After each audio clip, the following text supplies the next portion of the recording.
Hello everyone. Welcome to our channel. ఈరోజు కథ 'మన్నించవా ఓ చెలి'. ముద్దుగుమ్మ ఇచ్చే ముద్దు కోసం త్వరగా బ్రష్ చేసి బయటికి వస్తాడు యశ్వంత్. కానీ అక్కడ యామిని కనిపించక 'క్యాండీ' అని కళ్ళు చిన్నవి చేసి అంటూ కిందకి వస్తాడు అతను. లేటుగా కిందకి రావడంతో దేవుడికి దండం పెట్టుకొని తనకు యశ్వంత్ కోసం కాఫీ కలిపి ట్రే తీసుకొని బయటికి హాల్లోకి వచ్చేసరికి తననే గుర్రుగా చూస్తూ కనిపిస్తాడు యశ్వంత్. ఈయనేంటి అప్పుడే వచ్చేశారు అని మనసులో అనుకుంటూ యష్ వైపు చూసి వెర్రిగా నవ్వుతూ వెళ్ళి కాఫీ ఇస్తుంది. అతను కాఫీ ఖాళీ చేసేలోగా సంజయ్ రావడంతో అన్నయ్య, నేను కూడా ఆఫీస్కి వస్తాను, కాసేపు ఉండు అని చెప్పి స్టెప్స్ వైపు వెళ్తుంటే, అప్పుడే ఎందుకు కన్నా, ఇంకో 4 రోజులు యామినీతో టైం స్పెండ్ చేయొచ్చుగా. అతని మాటకి ఒకసారి యామిని వైపు చూసి, లేదు అన్నయ్య, ఇంపార్టెంట్ ప్రాజెక్ట్స్ ఉన్నాయి కదా, అవి ఫినిష్ చేశాక తనతో టైం స్పెండ్ చేస్తా. ఎలాగో తను పూర్తిగా సెట్ అవ్వడానికి కాస్త టైం పడుతుంది. ఆలోపు నేను హ్యాండిల్ చేసే ప్రాజెక్ట్ కంప్లీట్ అవుతాయి కదా అన్నయ్య అని అంటాడు యశ్వంత్. హా, సరే కన్నా, త్వరగా స్నానం చేసిరా, బ్రేక్ఫాస్ట్ చేసి ఆఫీస్కి స్టార్ట్ అవుదాం అని అంటాడు సంజయ్. ఓకే అన్నయ్య, 10 మినిట్స్ వచ్చేస్తా అని పైకి వెళ్ళిపోతాడు. సంజయ్ని చూసి వచ్చి రాని నవ్వు నవ్వి వాళ్ళ గదికి వెళ్తుంది యామిని.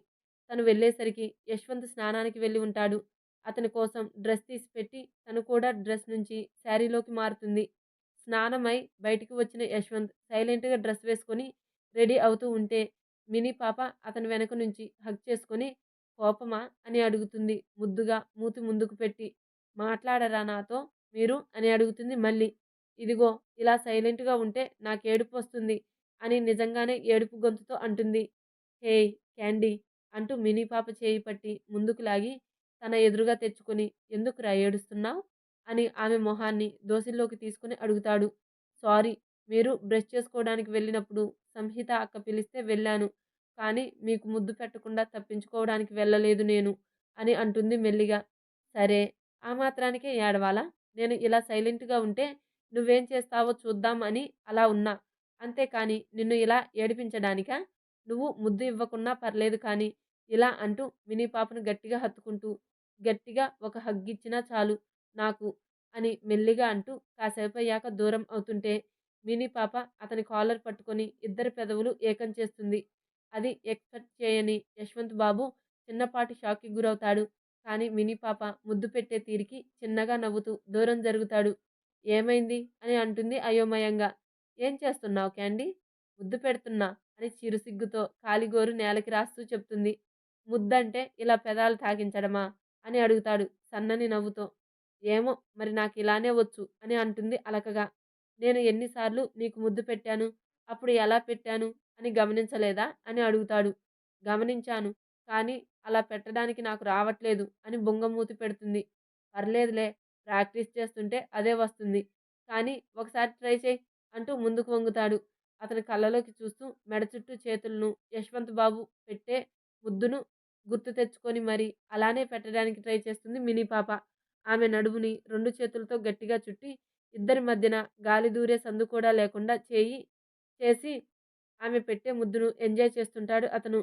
కన్నా, ఆఫీస్ టైం అవుతుంది అన్న సంజయ్ మాటకు ఇద్దరూ దూరం జరిగి, హా అన్నయ్య వస్తున్నా అంటూ మినీ పాపకు స్ట్రాంగ్ పెక్ ఇచ్చి త్వరగా రెడీ అవ్వడంలో పడతాడు. యశ్వంత్ గారు, నేను కూడా ఆఫీస్కి రానా అని మెల్లిగా అడుగుతుంది. వద్దు క్యాండీ, నువ్వింకా పూర్తిగా కోలుకునే వరకు వద్దు అంటాడు. నేను బానే ఉన్నాను యశ్వంత్ గారు, ప్లీజ్ నేను కూడా వస్తాను అని మళ్ళీ అడుగుతుంటే, సరే కానీ అప్పుడే కాదు, 1 వీక్ తర్వాత నేనే తీసుకువెళ్తా. అంతవరకు వదినమ్మతో కాస్త క్లోజ్ అవ్వురా. తను తెలియక ఏదో అన్నది, కానీ వదినమ్మ చాలా మంచిది అని అంటాడు. అవన్నీ నేనెప్పుడో మర్చిపోయాను యశ్వంత్ గారు, కానీ అక్కతో పూర్తిగా క్లోజ్ అవ్వాలి అంటే ఇంకాస్త టైం పడుతుంది. మీరు 1 వీక్ అన్నారుగా, అప్పటిలోపు ఇంకా దగ్గరగా అవ్వడానికి ట్రై చేస్తా అని అంటుంది స్వచ్ఛంగా నవ్వుతూ. నా నా క్యాండీ సో స్వీట్ అంటూ ఆమె బుగ్గల్లాగి ఇంకోసారి పెక్కిచ్చేసి బై చెప్పేసి ఆఫీస్కి వెళ్తే, యశ్వంత్కి చెప్పినట్టు సంహితకు దగ్గరగా అవ్వటానికి అప్పటి నుంచి తనతో ఎక్కువ టైం స్పెండ్ చేస్తూ ఉంటుంది. వీళ్ళ ఇద్దరికి బుడ్డిగాడు తోడు. సాయంత్రం యశ్వంత్ ఇంకా సంజయ్ ఇంటికి వచ్చి షాక్ అవుతారు. సంహిత, యామినీలకు ఇద్దరికీ దీపుగాడితో భలే టైం పాస్ అవుతుంటే, వాడు అల్లరిని వీడియో అంటూ, ఫోటో అంటూ తన మొబైల్‌లో బంధిస్తూ ఉంటుంది మినీ పాప. సడెన్‌గా తను చేసే పని ఆగి "అక్క వీడికి ఫోటో షూట్ చేపిద్దామా?" అని సంబరంగా అడుగుతుంది. "ఫోటో షూట్ ఇప్పుడు దేనికి యామిని?" అయోమయంగా అడుగుతుంది. "అబ్బా అక్క! కొద్ది రోజులు పోతే వీడికి వెంట్రుకలు తీయిస్తారు కదా! ఇప్పుడు లాంగ్ హెయిర్‌తో ఉన్నాడు. అమ్మాయిలా రెడీ చేసి ఫోటోస్ తీయిస్తే లైఫ్ టైమ్ గుర్తుండిపోతుంది. ఏమంటావ్?" అని అడుగుతుంది సంబరంగా. "హా! ఐడియా బాగుంది. నేనిప్పుడే కాల్ చేస్తా. నా ఫ్రెండ్ ఒకరు ఉన్నారు ఫోటోస్ తీయడానికి. ఇంకా నువ్వు ఏమేం కావాలో తీసుకురా. అతను వచ్చేలోపు రెడీ చేద్దాం" అని అంటుంది. సరే అంటూ పట్టు టైప్‌లో ఉన్న తన ఓణీని, ఇంకా నగలు తీసుకొని మినీ పాప వస్తే వాడు వేసుకున్న టీ షర్ట్ మీదనే ఆ ఓణీని చీరలా కట్టి, సవరం పెట్టి, నగలు, పూలు అన్నీ పెట్టి రెడీ చేస్తారు ఇద్దరు. ఆలోపు ఫోటో తీయడానికి సంహిత ఫ్రెండ్ రాగానే తాగడానికి జ్యూస్ ఇచ్చి గ్లాస్ ఖాళీ అయ్యాక ఫోటో షూట్ స్టార్ట్ చేస్తారు. సరిగ్గా ఫోటో షూట్ స్టార్ట్ అయ్యాక 15 నిమిషాల తర్వాత సంజయ్ ఇంకా యశ్వంత్ ఇద్దరు లోపలికి వచ్చి సడన్‌గా దీపుగాడిని అమ్మాయిలా చూసి గుర్తుపట్టక, "అరే! ఎవరి పాప హిత?" అంటూ కొడుకుని ఎత్తుకొని ముద్దులు పెడతాడు పిచ్చి సంజయ్. యశ్వంత్ కూడా దగ్గరికి రాగానే, "బాబా" అంటూ అతని మీదకి దూకుతున్న బుడ్డోడిని చూసి, "అన్నయ్య వీడు మన దీపుగాడు కదా" అని అంటాడు యశ్వంత్. "హా" అని అంటూ, "వీడికి ఏమైంది హిత ఇలా తయారు చేశావు" అని అయోమయంగా అడుగుతాడు. అంటే బావగారు అది బాబుకి పుట్టు వెంట్రుకలు తీయిస్తారు కదా! కొద్ది రోజుల్లో లాంగ్ హెయిర్ పోతుంది అని ఇలా ఫోటో షూట్ ఏర్పాటు చేశాము అని అంటుంది మినీ పాప మెల్లిగా. ఫస్ట్ ఈ ఐడియా వచ్చింది నీకే కదా క్యాండీ అని అడుగుతాడు యశ్వంత్. హా! అంత కరెక్ట్‌గా ఎలా చెప్పారు మీరు అని అడుగుతుంది మినీ పాప. ఇలాంటి చిన్న పిల్లల ఐడియాలు నీకే కదా వచ్చేది. అందుకే గెస్ చేశాలే అంటాడు. పొండి యశ్వంత్ గారు అలకగా అంటూ ఇద్దరికీ కాఫీ తేవడానికి వెళుతుంది ఆమె. ఎందుకు కన్నా ఊరికే అలిగేలా చేస్తావు తనని? సంజయ్ అంటే తను అలిగితే ముద్దుగా ఉంటుంది అన్నయ్య అని అంటూ దీపుగాడిని తీసుకొని ఆడపిల్లలా పుట్టాల్సిందిరా నువ్వు. భలే ఉండేది అని అంటాడు. వాడి బుగ్గలు ఎర్రగా చేస్తూ తన ముద్దులతో. పర్లేదులే యష్ మీరే ఒక పాపని కనండి. వీడికి చెల్లి అయినా వస్తుందిగా అని అంటుంది సంహిత నవ్వుతూ. ఆ మాటకి కాస్త టైం పడుతుంది వదినమ్మా అని అంటాడు యశ్వంత్. ఇంతలో కాఫీలు రావడంతో వాటిని ఖాళీ చేస్తూ దీపు ఫోటోలను ఎలా వచ్చాయో చూస్తూ ఉంటారు. వారం తర్వాత మినీ పాపకు ఇచ్చిన మాట ప్రకారమే ఆఫీస్‌కి తీసుకువెళ్తాడు యష్ బాబు. చాలా రోజుల తర్వాత ఆ ఆఫీస్‌కి రావడంతో మినీ పాప మొహం వెలిగిపోతూ ఉంటుంది. అందరూ పలకరిస్తుంటే మాట్లాడుతూ తమ క్యాబిన్ చేరుకుంటారు ఇద్దరు. లోపలికి వచ్చి డోర్ లాక్ చేయగానే యశ్వంత్‌ని ముద్దుల్లో ముంచేస్తూ చాలా హ్యాపీగా ఉంది యశ్వంత్ గారు. చాలా రోజుల తర్వాత ఇలా ఆఫీస్‌కి రావడం అని అంటుంది ఆమె. నాకు కూడా నిన్ను ఈ క్యాబిన్‌లో చూడటం చాలా హ్యాపీగా ఉందిరా అని అంటూ ఆమె పెదవులు అందుకుంటూ చెప్తాడు. కాసేపటికి ఇద్దరూ దూరం జరిగి వర్క్‌లో పడతారు. అలా 2 నెలలు గడిచి యశ్వంత్ టేకప్ చేసిన ప్రాజెక్ట్ సక్సెస్ అవ్వడంతో ఒకరోజు పార్టీ ఏర్పాటు చేస్తాడు సంజయ్ ఇంకా యశ్వంత్. సాయంత్రం ఆఫీస్‌లోనే చిన్న పార్టీ అరేంజ్ చేసి ప్రాజెక్ట్‌లో కష్టపడ్డ అందరికీ బోనస్ కూడా ప్రకటిస్తారు. ఇన్ని రోజులు వర్క్‌లో పడ్డ స్ట్రెస్ అంతా ఆల్కహాల్ ఇంకా జ్యూసులతో తగ్గించుకుంటూ ఉంటారు. పార్టీ అయ్యాక అందరూ ఎవరి ఇళ్లకు వాళ్ళు పయనం అవుతారు. అన్నయ్య అని పిలుస్తాడు యశ్వంత్ పార్కింగ్‌లో ఉన్న కార్ దగ్గరికి వెళ్తున్న సంజయ్‌ని. హా కన్నా అని అంటాడు అతను. అది ఇవాళ మేము ఇంటికి రావట్లేదు. ఫ్లాట్‌కి వెళ్తున్నాం అన్నయ్య అని అంటాడు. ఎందుకో చూచాయగా అర్థమైన సంజయ్, సరే కన్నా జాగ్రత్తగా వెళ్ళండి అని గట్టిగా చెప్పి యశ్వంత్‌ని హత్తుకొని ఓ 4 రోజులు ఇద్దరు అక్కడే ఉండి హ్యాపీగా టైమ్ స్పెండ్ చేయండి. ఆల్ ది బెస్ట్ అని చిన్నగా చెప్పి ఇంటికి వెళ్ళిపోతాడు అతను. ఇప్పుడు ఫ్లాట్ దేనికి యశ్వంత్ గారు అని అయోమయంగా అడుగుతుంది మినీ పాప. నువ్వు తిరిగి వచ్చాక ఒకసారి కూడా అక్కడికి వెళ్ళలేదు కదా! అందుకే వెళ్దామనుకున్నా. ఏం రావడం నీకు ఇష్టం లేదా? అని అడుగుతాడు యశ్వంత్ బాబు. ఎందుకు ఇష్టం లేదు? ఎప్పుడెప్పుడు వెళ్తామా అని ఎక్సైటింగ్‌గా ఉంది అంటూ తనే ఫస్ట్ కార్‌లో కూర్చుంటుంది. ఆమె ఆత్రానికి నవ్వుకుంటూ తను కూడా కారెక్కి ఫ్లాట్‌కి స్టార్ట్ అవుతాడు. తన దగ్గర ఉన్న కీస్‌తో లాక్ ఓపెన్ చేసి పద అంటూ యామిని వైపు చూస్తాడు యశ్వంత్. చాలా రోజుల తర్వాత ఆ ఫ్లాట్‌ని చూడడంతో అక్కడ ఉన్న తన ప్రతి జ్ఞాపకం గుర్తుకు వచ్చి ఎమోషనల్ అవుతుంది ఆమె. అది అర్థమైన యశ్వంత్ ఆమె భుజం మీద చెయ్యి వేసి తడుతూ తనే లోపలికి తీసుకువెళ్తాడు. అనుకోకుండా ఇద్దరి కుడికాలు పెట్టడమే లోపలికి వెళ్తారు. చాలా రోజులకు వస్తున్నాం. ఫ్లాట్ అంతా దుమ్ము పట్టి ఉంటుంది అనుకున్న యామిని ఆలోచనలు తలక్రిందులు చేస్తూ నీట్‌గా కనిపిస్తుంది ఫ్లాట్. రోజు క్లీన్ చేపిస్తున్నారా ఫ్లాట్‌ని అని అడుగుతుంది ఆమె. ఆ! నువ్వు వెళ్ళిపోయినప్పటి నుంచి డైలీ పని మనిషి వచ్చి క్లీన్ చేసి వెళ్తుంది. ఈ ఫ్లాట్ నీకే కాదు క్యాండీ, నాకు కూడా చాలా స్పెషల్ అని అంటూ సెకండ్ బెడ్‌రూమ్‌కి తీసుకువెళ్ళి ఆమె చేతికి టవలిచ్చి స్నానం చేసి రమ్మంటాడు. నాతో ఇంకో చీర లేదు యశ్వంత్ గారు అని అంటుంది మినీ పాప. నేను అరేంజ్ చేస్తాను కానీ నువ్వే స్నానం చేసిరా అని చెప్పి మాస్టర్ బెడ్‌రూమ్‌కి వెళ్ళి ముందుగానే రెడీగా పెట్టుకున్న చీర, నగలు మినీ పాప ఉన్న రూమ్‌లో బెడ్ మీద పెట్టి తను కూడా స్నానం చేసి black track pant, white T-shirt వేసుకొని ఆ బెడ్‌రూమ్‌లోనే ఉండిపోతాడు. స్నానం చేసి కొద్దిగా డోర్ ఓపెన్ చేసి తల మాత్రమే బయటకు పెట్టి రూమంతా చూస్తూ బెడ్ మీద కవర్ ఉండడం గమనించి నిదానంగా బయటకు వచ్చి డోర్ లాక్ చేసుకొని కవర్‌లోని చీర బయటకు తీస్తుంది. అది తను ఫస్ట్ టైం ఆ ఫ్లాట్‌కి వచ్చినప్పుడు యశ్వంత్ కోసం కట్టుకున్న చీర అని గుర్తుపట్టి ఇదెందుకు ఇచ్చారు అని ఆలోచిస్తూ ఒకవేళ ఇవాళ ఏమైనా ప్లాన్ చేశారా?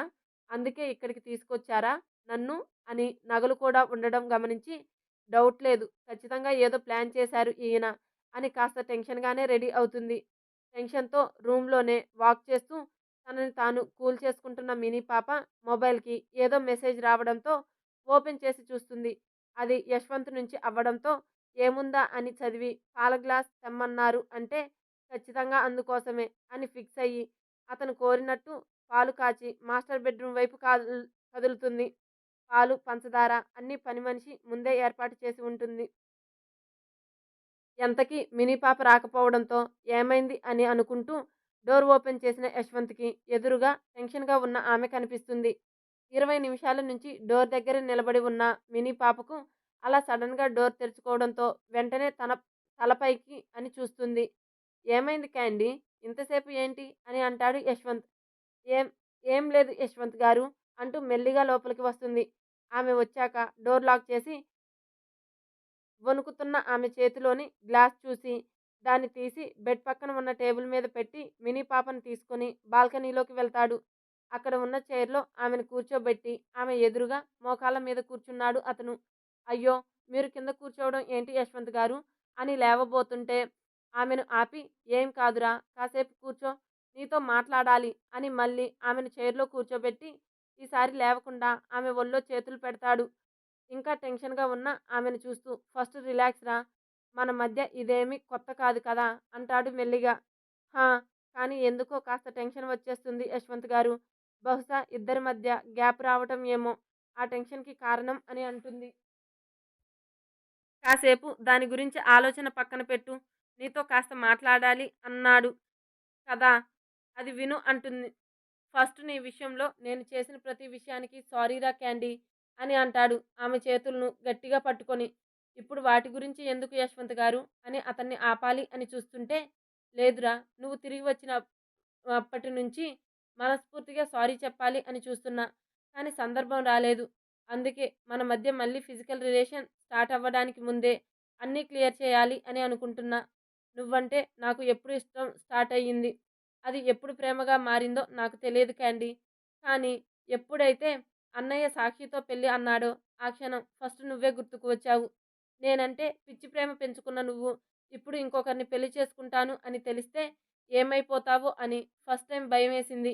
అందుకే ఆ పెళ్లి ఇష్టం లేదని అన్నయ్యకు చెప్పాలి అనుకునే లోపే అమ్మా, నాన్నని పరిచయం చేసి తను వదినమ్మకు ఇచ్చిన మాట గురించి చెప్పాడు. అన్నయ్య మాట ఇచ్చాడు అనేసరికి ఏం చేయాలో కాసేపు తోచలే. నువ్వా? అన్నయ్య అన్న ఆలోచన వచ్చింది. కానీ చిన్నప్పటి నుంచి నా కోసం చాలా చేశాడు. అలాంటి అన్నయ్య కోసం నిన్ను వదులుకోవాలి అనుకున్నా. అప్పుడు నిన్ను మర్చిపోవడం ఈజీ అనుకున్నా. కానీ అది ఎంత కష్టమో తర్వాత అర్థమైంది. నెక్స్ట్ డే నీ దగ్గరికి వచ్చి మన మధ్య అగ్రీమెంట్ క్యాన్సిల్ చేస్తున్నా అని చెప్పినప్పుడు నువ్వు ప్రెగ్నెంట్ అని చెప్పేసరికి షాక్ అయిపోయా. ఎక్కడ నీ విషయంలో బలహీనంగా అవుతానేమో అని అన్నయ్య ఇచ్చిన మాట నా వల్ల ఎక్కడ తప్పుతాడో అని భయంతో ఏదేదో పిచ్చిగా చేశా. పిచ్చిగా వాగా. ఆఖరికి అబార్షన్ చేయించుకోమని చెప్పి వచ్చేశా. కానీ నువ్వు నిజంగానే అబార్షన్ చేయించుకొని నా కోసం వస్తావు అనుకోలేదురా. నువ్వు అలా వచ్చేసరికి నా మీద నీకున్న ప్రేమకి ఎక్కడ లొంగుతానో అని అప్పుడు కూడా ఏమేమో అని నిన్ను బయటికి పంపించేశా. సాక్షి నిన్ను ఎన్ని మాటలు అన్నా సైలెంట్‌గానే ఉన్నా. నువ్వు వెళ్ళిపోయాక ఇంక రావు అనుకున్నాను. కానీ సాయంత్రం మళ్ళీ వచ్చావు. నేను ఇచ్చినవి అన్నీ తిరిగి ఇచ్చేసి వెళ్ళిపోయావు. చివరికి ఫ్లాట్ కీస్ కూడా ఇచ్చేసి వెళ్ళిపోయావు. ఎక్కడ ఉంటావో, ఎలా ఉంటావో అని సెక్యూరిటీలో ఇద్దరిని నిన్ను ఫాలో అవ్వమని పంపించా. కాసేపటి తర్వాత కాల్ చేసి నువ్వేదో బస్తీలోని షెడ్ రెంట్‌కి తీసుకున్నట్టు చెప్పి పిక్ పెట్టాడు.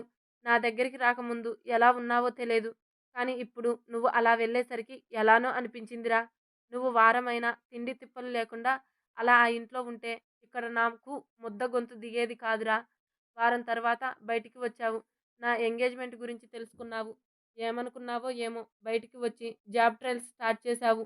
నన్ను మర్చిపోయి మూవ్ ఆన్ అవుతున్నావేమో అనుకుని కాస్త కుదుటపడ్డా. కానీ మళ్ళీ నిన్ను పెళ్లి జరిగే చోట చూశాక అర్థమయింది. నాతో ఉన్నప్పుడు బాగున్న నువ్వు నా నుంచి దూరమయ్యాక అలా పిచ్చిదానిలా తయారు అవ్వడం చూసి అసలు తట్టుకోలేకపోయాను అంటూ అప్పటి తన బక్కచిక్కిన రూపం మళ్ళీ గుర్తుకు వస్తుంటే ఆమె ఒడిలో తల పెట్టుకొని నడుము చుట్టూ చేతులు గట్టిగా చుట్టేసి సారీరా, నీకు ఎన్నిసార్లు క్షమాపణ చెప్పినా తక్కువే. అలా నిన్ను చూశాక నేను బతకడం కూడా వేస్ట్ అనిపించిందిరా. నిజంగా చెప్తున్నా, అవన్నీ నేను కావాలని చేయలేదు. ఏదో పిచ్చి ఆలోచనలతో ఏదేదో చేసేశాను. నన్ను ప్రతిసారి అలా సాక్షి పక్కన చూసి నువ్వం నువ్వెంత వేదన పడ్డావో కదా. పెళ్లిపీటల మీదకి వెళ్లే ముందు కూడా ఈ పెళ్లి ఆపాలి అనిపించింది. కానీ ఐయామ్ హెల్ప్లెస్ రా. నా చేతుల్లో లేని పని అది. అయినా అన్నయ్య కారణంగా చివరికి సాక్షిని సాకేత్కి ఇచ్చి పెళ్లి చేశాడు. అన్నయ్యకు నా మీద కోపం అని అర్థమైంది. కానీ ముందు నీతో మాట్లాడాలి, నిన్ను చూడాలి అనిపించింది. అందరితో కలిసి బయటికి వచ్చి నీకోసం చూస్తుంటే యాక్సిడెంట్ అయ్యింది అని తెలిసి ఏం అర్థం కాలేదు. హాస్పిటల్కి వచ్చాక నిన్ను చూడడానికి వెళ్తుంటే అన్నయ్య ఆపి నువ్వు నన్ను క్షమించే వరకు నాతో మాట్లాడను అని వెళ్ళిపోయాడు. నేను చేసిన తప్పుకు అది ఒక శిక్ష అనుకున్నా. ఇక నుంచి నీ గురించి, నీ ఆరోగ్యం గురించి మాత్రమే ఆలోచించాలి అనుకొని నువ్వు కోమా నుంచి బయటకు వచ్చే వరకు నిన్ను జాగ్రత్తగా చూసుకున్నారా. ఆ తర్వాత అంతా నీకు తెలుసుగా. నువ్వు క్షమిస్తే నిన్ను లైఫ్ లాంగ్ హ్యాపీగా చూసుకోవాలి అనుకున్నా. లేకుంటే నీకొక మంచి లైఫ్ ఇవ్వాలి అనుకున్నా. నా లక్కేమో నన్ను క్షమించి మళ్ళీ నా లైఫ్లోకి వచ్చావు. చాలా హ్యాపీరా క్యాండీ అంటూ ఆమె కడుపులోకి మొహాన్ని అదుముతాడు. తన ఒడిలో అతను తలవాల్చగానే ఆమె చేయి అతని తలను నిమరడం చేస్తుంది. తన కళ్ళల్లో తిరిగిన నీళ్లు అతని తల మీద పడితే తనని తాను కంట్రోల్ చేసుకొని ఆమె చెంపల మీద జారిన కన్నీళ్లను తుడిచి నుదుటిపై ముద్దు పెట్టుకొని ఇదంతా నా మీద మంచి ఇంప్రెషన్ కోసం చెప్పలేదురా. ఎప్పటి నుంచో ఇదంతా నీతో షేర్ చేసుకోవాలి, నీకు మనస్ఫూర్తిగా క్షమాపణ చెప్పాలి అనుకున్నానురా. అది కూడా మళ్ళీ మన లైఫ్ స్టార్ట్ అవ్వడానికి ముందే. అందుకే ఇవాళ ఇదంతా చెప్పాను. సారీరా క్యాండీ, ఇదంతా చెప్పి నీ మూడ్ పాడు చేశాను అని అంటే. ఊహు, అలాంటిదేం లేదు యశ్వంత్ గారు. ఇంకో మాట, నీకు ఇదంతా ఇష్టమైతేనే ముందుకు వెళ్దాం. లేదు కాస్త టైం కావాలి అంటే అలానే చేద్దాం. కానీ నీకు ఇష్టం లేకుండా అయితే ఏదీ జరగదురా అని అంటాడు యశ్వంత్ బాబు. నాకు ఎలాంటి ఇబ్బంది లేదు, కానీ కాస్త టెన్షన్గా ఉంది అని తల వంచుకొని చెప్తుంది కాస్త సిగ్గుపడుతూ. ఆమె గడ్డం పట్టుకొని తలను పైకి అంటూ, నేను నీకేం కొత్తేం కాదు కదరా, ఇంకెందుకు టెన్షన్ చెప్పు అని అనునయంగా అంటాడు. కొత్తేం కాదు, కానీ ఎందుకో కాస్త టెన్షన్గా ఉంది అని అంటుంది మినీ పాప అయోమయంగా. సరే, ఆ టెన్షన్ నేను దూరం చేస్తానులే అంటూ ఆమెను 2 చేతులతో ఎత్తుకొని లోపలికి తీసుకెళ్ళి బెడ్ మీద పడుకోబెట్టాడు. లైట్ అని అంటుంది బార్ లైట్ వైపు చేయి పెట్టి చూపిస్తూ. చిన్నపిల్లల హా, ఆఫ్ చేస్తారా అని అంటూ ముందు బాల్కనీ డోర్ వేసి కర్టెన్స్ రాగి తర్వాత లైట్ కూడా ఆపి ఆమె పక్కన చేరతాడు. తన పక్కన చేరిన యశ్వంత్ బాడీ డైరెక్టుగా తగులుతుంటే అప్పుడే షర్ట్ తీసేశారా అని గుటకలు మింగుతూ అడుగుతుంది. హా, ఇంతవరకు మాటలతోనే సరిపోయింది. ఇంకా లేట్ చేస్తే తెల్లవారుతుందేమో, టైం వేస్ట్ ఎందుకు అని తీసేశా అంటూ మినీ పాప ఒంటి మీద బట్టలు కూడా తీసేస్తూ అంటాడు. అప్పుడే తెల్లవారడం ఏంటి అని మినీ పాప అంటే, మనం మాటల్లో పడి టైం చూసుకోలేదురా, టైం 12 దాటి చాలాసేపు అయింది అంటూ యశ్వంత్ బాబు మెడ మీద కొరకడంతో ఈ లోకంలోకి వస్తుంది. యశ్వంత్ గారు అన్న అరుపు ప్లస్ అతని వీపుని గోర్లతో రక్కడంతో పాటు అప్పుడే గాని గమనించలేదు మినీ పాప ఇద్దరి ఒంటి మీద ఏమీ లేవు అని. అతని చేతులు ప్రయాణం తన హిమగిరులను కొలుస్తుంటే పెదవులు వాటి ప్రయాణం అవి చేస్తున్నాయి అని క్యాండీగా అన్న యశ్వంత్ హస్కీ వాయిస్కి ఇంకేం ఆలోచనలు చేయకుండా చాలా గ్యాప్ తర్వాత ఇష్టంగా తనని తాను యశ్వంత్కి అర్పించుకుంటుంది. మినీ పాప మీద ప్రేమను కానప్పుడే ఆమెను ఎప్పటికో వదిలేవాడు కాదు. అలాంటిది ఇప్పుడు తన ప్రాణమైన క్యాండీ తన చేరువ ఉంటే అంత సులువుగా వదలగలడా? 12 దాటాక మొదలైన వారి ప్రణయ యుద్ధం ఎప్పుడో తెల్లవారుజామున 8 దాటాక ముగియడంతో ఆమె గుండెల మీద వాలి తన అలుపు తీర్చుకున్నాక ఆమెను తన మీదకు తెచ్చుకొని అలసిన మినీ పాప మొహం మీద చిరుముద్దులు అద్దుతూ తల నిమురుతూ నిద్రపుచ్చుతాడు. మినీ పాప హెల్త్ దృష్టిలో పెట్టుకొని మధ్య మధ్యలో కాస్త గ్యాప్ ఇస్తాడులేండి మన యశ్వంత్ బాబు. ఒంటరిగా ఇంటికి వచ్చి స్నానానికి వెళ్ళిన సంజయ్ కోసం నైట్ డ్రెస్ తీసిపెట్టి అతను వచ్చి ఆ డ్రెస్ మార్చుకుంటుంటే బాబుకు పాలు పట్టిస్తూ, నువ్వొక్కడివే వచ్చావు ఏంటి సంజు, యష్ ఇంకా యామిని ఎక్కడా అని అడుగుతుంది సంహిత. కన్నా యామిని ఫ్లాట్కి తీసుకువెళ్ళాడు హిత, ఇద్దరు కొద్ది రోజులు అక్కడే ఉంటారు అని చెప్తాడు సంజయ్ డ్రెస్ వేసుకొని వచ్చి బెడ్ మీద పడుకుంటూ. మంచిది, ఇప్పటికైనా యామినితో కాస్త ఒంటరిగా గడపాలి అని రియలైజ్ అయినందుకు అని అంటుంది ఎత్తి పొడుపుగా. నువ్వేం నా కన్నాని ఎత్తి పొడవాల్సిన పని లేదులే, ఎప్పుడు ఏం చేయాలో నా కన్నయ్యకి అన్నీ తెలుసు. యామిని హెల్త్ బాగాలేదు అని, అంతలోపు ప్రాజెక్ట్ వర్క్ కూడా కంప్లీట్ అవుతుంది కదా అని దూరంగా ఉన్నాడు. ఇప్పుడు ఆ అవసరం లేదు కాబట్టి దగ్గర అవుతున్నాడు అని అంటాడు కాస్త అలకగా తన తమ్ముడిని అలా అన్నందుకు. ఓ యబ్బో, నేనేమి నీ కన్నాని తిట్టట్లేదులే మహానుభావా, ఏదో సరదాగా అన్నానులే అంటూ బాబుని ఉయ్యాలలో వేసి సంజయ్ పక్కన చేరుతూ అంటుంది. సరదాగా కూడా నా కన్నాని అలా అనకూడదు నువ్వు అని అంటాడు ఆమెను దగ్గరికి తీసుకుంటూ. సరేలేండి, ఇక అనను గాని అని మూతి తిప్పుతూ అంటుంది సంహిత. హా, కానీ ఇప్పుడు అన్నందుకు పనిష్మెంట్ మాత్రం తప్పనిసరి మేడం అంటూ సంహితని బెడ్ మీదకి చేర్చి తను ఆమె మీదకి చేరి ఆ రాత్రి తన వైల్డ్నెస్ని ఆమెకు చూపిస్తాడు సంజయ్. డెలివరీ తర్వాత స్మూత్గానే దగ్గరైన సంజు ఇప్పుడు ఇంత హార్డ్గా బిహేవ్ చేస్తున్నా ఇష్టంగా భరిస్తూ ఆ రాత్రిని ఇద్దరికీ మరుపురాని రాత్రిగా మలుచుకుంటారు. ఎప్పుడో 8 తర్వాత పడుకున్న ఇద్దరు సాయంత్రం కావస్తుంది అనంగా మెలకువ వస్తుంది. ఇద్దరిలో మినీ పాపకే ముందుగా మెలకువ వస్తుంది. మెల్లిగా కళ్ళు తెరిచి తను ఉన్న పరిస్థితి చూస్తూ రాత్రి జరిగింది అంతా గుర్తుకు వచ్చి బ్లష్ అవుతూ యష్ బాబు వంక చూస్తుంది. పాపం, తెల్లవారే వరకు చేసిన శ్రమదానానికి అలసిపోయి మంచిగా నిద్రలో ఉంటాడు అతను. నిద్రలో ముద్దుగా ఉన్న అతన్ని చూస్తూ నుదుటిపై ముద్దు పెట్టుకుని నిదానంగా బెడ్ దిగి వాష్రూంలోకి వెళ్ళి బాతు టబ్బు నిండా వేడి నీటిని నింపి కాసేపు హాయిగా జలకాలు ఆడాక బయటకు వచ్చి ముందుగానే యశ్వంత్ తెప్పించి పెట్టిన చీర కట్టుకొని బయటకు వెళ్తుంది. తెలిసిన ఇల్లే కాబట్టి ముందుగా పూజ చేసుకున్న తర్వాత ఫ్రిడ్జ్లోని పాలతో కాఫీ చేసి యశ్బాబు కోసం తీసుకువెళ్తుంది. యశ్వంత్ గారు, యశ్వంత్ గారు అన్న తీయటి పిలుపుకి మెల్లిగా కళ్ళు తెరిచి యశ్బాబుకి గ్రీన్ కలర్ శారీలో ముద్దుగా ఉన్న మినీ పాప కనిపించి ఇంకేం ఆలోచించక చేయి పట్టి తన మీదకు లాక్కోబోతే, అయ్యో కాఫీ మీద పడుతుంది యశ్వంత్ గారు అని కాస్త కంగారుగా చెప్తుంది మినీ పాప. అప్పుడు ఆమె చేతిలోని కాఫీ చూసి దాన్ని పక్కన ఉన్న టేబుల్ మీద పెట్టేసి, ఇప్పుడు పడదులే అంటూ ఫోర్సుగా మీదకు లాక్కొని టర్న్ అయ్యి మినీ పాపకు బెడ్ మీదకి చేర్చి తను ఆమె పెదాలకు చేర్తాడు. సూదంటూ రాయిలా గుచ్చుకుంటున్న అతని చూపులకి భరించలేక దిక్కులు చూస్తూ, ముందు ఫ్రెష్ అయ్యి రండి యశ్వంత్ గారు అని మెల్లిగా అంటుంది మినీ పాప తన సిగ్గును దాస్తూ. కానీ అతని డేగ కళ్ళకు ఆమె ఎర్రని బుగ్గలు కనిపించి ఆమె పరిస్థితి తెలియజేస్తుంటే తరువాత నిదానంగా ఇద్దరం కలిసి ఫ్రెష్ అవుదాంలే కానీ ఈ చీరలో సూపర్ హాట్గా ఉన్నావురా క్యాండీ అంటూ చెదిరిన పైట కారణంగా కనిపిస్తున్న ఆమె పరువాలలో మొహాన్ని అదుముతూ అంటాడు యశ్వంత్ బాబు మత్తుగా. ఇంకేముంది, ఈజీగా అతని వలలో పడుతుంది మినీ పాప. ఇంకా బాబు ఆగుతాడా? నిదానంగా తన పని తాను మొదలుపెట్టి తనకు నచ్చిన విధంగా ఆమెను సొంతం చేసుకుంటూ ఆమెకు స్వర్గాన్ని పరిచయం చేస్తూ తను ఆ అనుభూతిని పొందుతూ గంట దాటాక ఆమె నుంచి వేరు అయ్యి పక్కన వాలతాడు.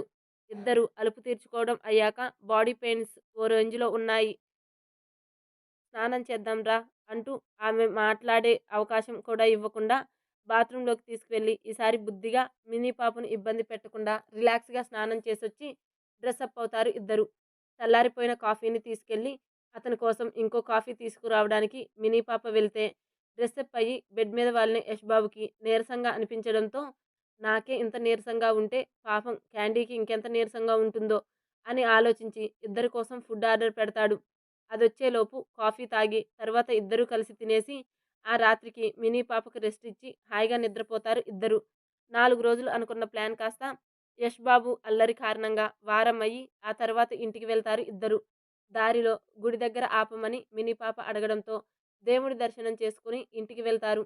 వారం రోజులుగా కనిపించని తన బాబాయ్ కోసం దీపుగాడు బెంగ పెట్టుకొని జ్వరం కూడా తెచ్చేసుకొని తిండి కూడా సరిగ్గా తినను అని మారం చేస్తుంటే సంజు ఇంకా హిత ఇద్దరు వాడికి తినిపించడానికి నానా పాట్లు పడుతుంటారు.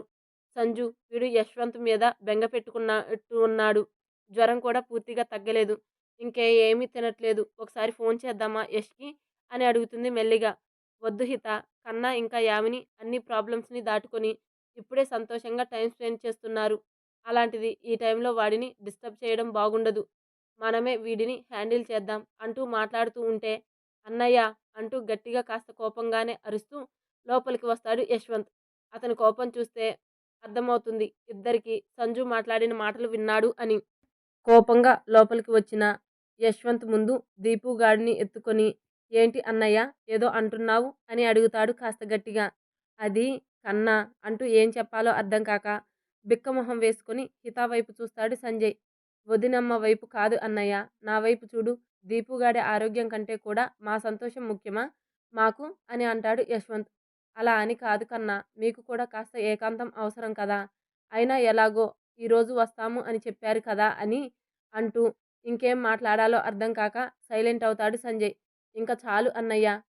ఇక్కడ వీడు జ్వరంతో ఇంత ఇబ్బంది పడుతుంటే అక్కడ మేము మాత్రం ఎంజాయ్ చేయాలంట అని కోపంగా గొణుగుతూ నాతో మాట్లాడకు అన్నయ్య, నీ మీద కోపంగా ఉంది నాకు అంటూ తన గదికి దీపుగాడితో పాటు వెళ్తూ డాక్టర్‌కి కాల్ చేస్తాడు. యామిని కాస్త నువ్వైనా వాడికి చెప్పమ్మా అని అడుగుతాడు సంజు బాబు. లేదు బావగారు, ఈ విషయంలో నేను కూడా యశ్వంత్ గారికి సపోర్ట్ చేస్తా అంటూ యశ్వంత్, దీపుల దగ్గరికి వెళ్తుంది యామిని. హుహ్! ఇంకేం తప్పేదేం లేదు. నేను నా కన్నాను బుజ్జగించి కోపం పోగొట్టుకోవాలి అని, ఎలా యశ్వంత్ కోపం పోగొట్టాలా అని ప్లాన్ వేసుకుంటూ సంజయ్ కూడా యశ్వంత్ వాళ్ళ గదికి వెళ్తే సంహిత కూడా అతన్నే అనుసరిస్తుంది. కాసేపటికి డాక్టర్ రావడం, దీపుగాడిని చెక్ చేసి ఇంజెక్షన్ చేసి కాస్త తినిపించి ఈ సిరప్ వేయమని చెప్పి వెళ్ళడం. ఇంజెక్షన్ నొప్పికి ఏడుస్తున్న దీపుగాడిని ఊరుకోబెట్టి నిదానంగా కాస్త ఇడ్లీ తినిపించి సిరప్ వేసి యశ్వంత్ బాబు వాడిని పడుకోబెట్టడం కూడా జరుగుతుంది. బాబు పడుకున్నాక తమ్ముడిని తీసుకొని పైననే ఉన్న హాల్లోకి తీసుకువెళ్ళి సోఫాలో సెటిల్ అవుతాడు సంజయ్. యష్ బాబుని ఎలా బుజ్జగిస్తాడో చూడాలని హిత కూడా వాళ్ళ వెనకే వెళ్ళగా బాబుకి తోడుగా రూమ్లోనే ఉండిపోతుంది యామిని. హిత వెళ్ళేసరికి యశ్వంత్ గడ్డం పట్టుకొని తనతో మాట్లాడమని రిక్వెస్ట్ చేస్తూ ఉంటాడు సంజయ్. ప్లీజ్ కన్నా, నాతో మాట్లాడవా? దీపు గురించి నీకు చెప్పకూడదని కాదు కన్నా, మీరు ఇద్దరు హ్యాపీ మూమెంట్స్ని స్పాయిల్ చేయడం ఇష్టం లేక చెప్పలేదు. అంతే కన్నా, ప్లీజ్ నీ అన్నయ్యను అర్థం చేసుకో నాన్నా అని చాలా ప్లీజింగ్గా అడుగుతాడు సంజయ్. తన అన్నయ్య ఎప్పుడు అంత ఇదిగా బతిమిలాడకపోవడంతో అలా చూడలేక, సరే అన్నయ్య, ఇదే లాస్ట్ టైం. ఇంకోసారి వాడి విషయంలో ఏదైనా నా దగ్గర దాచారో నేను మిమ్మల్ని నేను మినీ ఇద్దరం ఫ్లాట్‌కి షిఫ్ట్ అయిపోతాం మీకు దూరంగా అంటూ బెదిరిస్తాడు యశ్వంత్ బాబు. అయ్యయ్యో! అంతవరకు ఎందుకులే కన్నా, ఇకపై నీ దగ్గర ఏం దాచం. సరేనా అని సంజయ్ అడగడంతో సరే అంటూ తల ఆడిస్తాడు యశ్వంత్ బాబు. అయ్యో! ఏంటి యష్ అంత ఈజీగా సంజుని క్షమించేశావు? నేనింకా చాలా సేపు తిప్పలు పెడతావు అనుకున్నాను అని కాస్త నీరసంగా మొహం పెడుతుంది హిత. అన్నయ్య నన్ను ఎప్పుడూ ఇంతగా బతిమిలాడలేదు వదినమ్మా. ఫస్ట్ టైం అలా అడుగుతుంటే చూడలేకపోయాను. అయినా నా సంతోషం కోసమేగా తను నాతో చెప్పింది. అందుకే త్వరగా కూలయ్యా. అన్నయ్య అలా అన్నప్పుడు చాలా కోపం వచ్చింది. అందుకే మాట్లాడకుండా పైకి వచ్చేశా. కానీ అన్నయ్య ప్లేస్‌లో నేనుంటే కూడా అలానే ఆలోచిస్తా కదా అని అంటాడు సంజయ్. హా! సరిపోయారు ఇద్దరికిద్దరును అంటూ సూర్యకాంతం గారి లెవెల్‌లో అనుకుంటూ బాబు దగ్గరికి వెళ్ళిపోతుంది హిత. ఆమె అన్న విధానానికి అన్నదమ్ముల మొహంలో చిరునవ్వు మెరుస్తుంది.